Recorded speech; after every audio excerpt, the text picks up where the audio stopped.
నేను నిన్నంతా నాటికి పోయి ఇచ్చా ప్రభా పాస్టర్ గారు, నాకు షుగర్ లెవెల్ ఎక్కువైపోతున్నాయి, తక్కువైపోతున్నాయి. ఈ బాధలన్నీ ఎక్కువైపోయి మనం వాక్యం ఎప్పుడు ముగిస్తే బాగుంటుంది అనుకోవట్లే మనం. ఇక మనలో దేవుని శక్తి ఉంటుందా? చెప్పరైంది. హల్లెలూయా చెప్దాం గట్టిగా. దేవుడు వాక్యము శక్తివంతమైంది. అందరి మాట అనండి. నాలో తన శక్తి దేవుని వాక్యం ద్వారా కలుగుతుందనండి.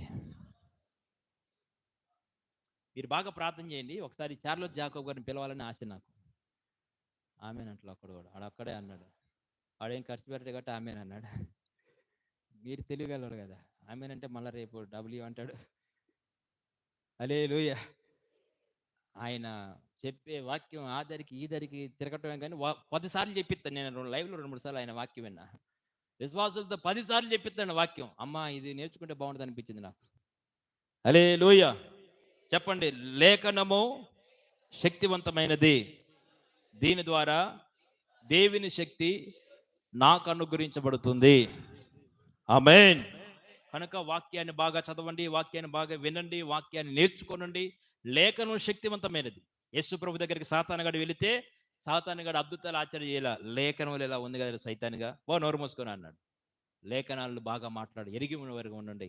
బెరియా సంఘస్థులు పౌలు శీలు చెప్పే సంగతులు అలా ఉన్నాయో లేవో ఎరిగి పరీక్షించి పరిశోధించినందువలన తెసలోనికలో ఉన్నవారి కంటే బెరియాలో ఉన్నవారు గనులై ఉన్నారట. ఎందుకు?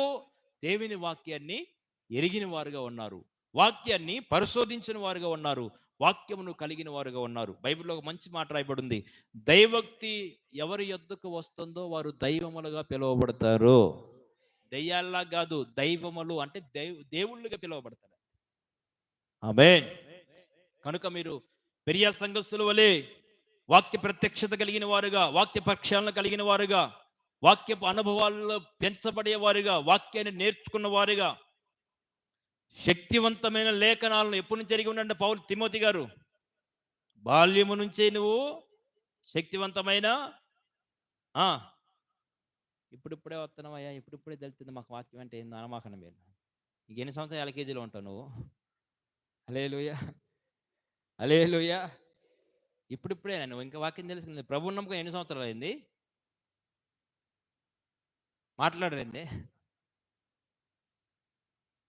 ఇంకెన్ని రోజులు ఉంటే ఎల్కేజీలో, ఎన్ని రోజులు ఉంటే 1వ తరగతిలో.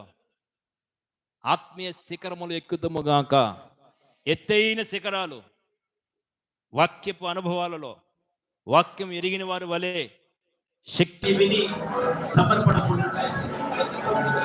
నీ జీవితంలో గొప్ప కార్యాలు ప్రభు జరిగించినట్లు, నీ జీవితాన్ని భారాన్ని మొదలంగా మార్చేటట్లు, ఎండిన అనుభవాలను చదయాలుగా దేవుడు మార్చేటట్లు, ప్రతికూలతలని అనుకూలతంగా మార్చిపెట్టండి.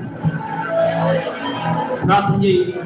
మారని నీ పిల్లల కొరకు, యజమానుల కొరకు, దైవ సన్నిధి కొరకు ప్రార్థన చేయి. నీ శక్తి నాకు అనుగ్రహించి యేసయ్యా. ప్రార్థన చేయి, ప్రార్థన చేసి కార్య సాధకమైన దైవ శక్తి మనలో, తన శక్తి మన కొరకు ప్రాణం పెట్టి మనం రక్షించి మనం విమోచించిన దేవుని ఉన్నతమైన శక్తిని కనపరించబడే సమయం ఇది. ప్రార్థన చేసుకుందాం.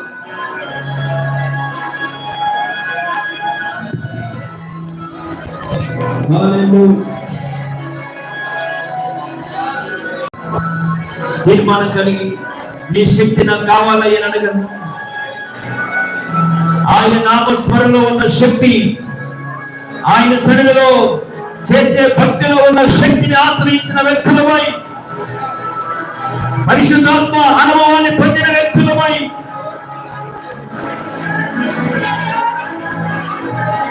శ్రేష్టమైన ఆత్మీయ అనుభవాలు నాకు అనుగ్రహించింది. కృపతో నింపండయ్యా. నన్ను శక్తిమంతుడిగా, శక్తిమంతురాలుగా మార్చండయ్యా అని ప్రార్థించు.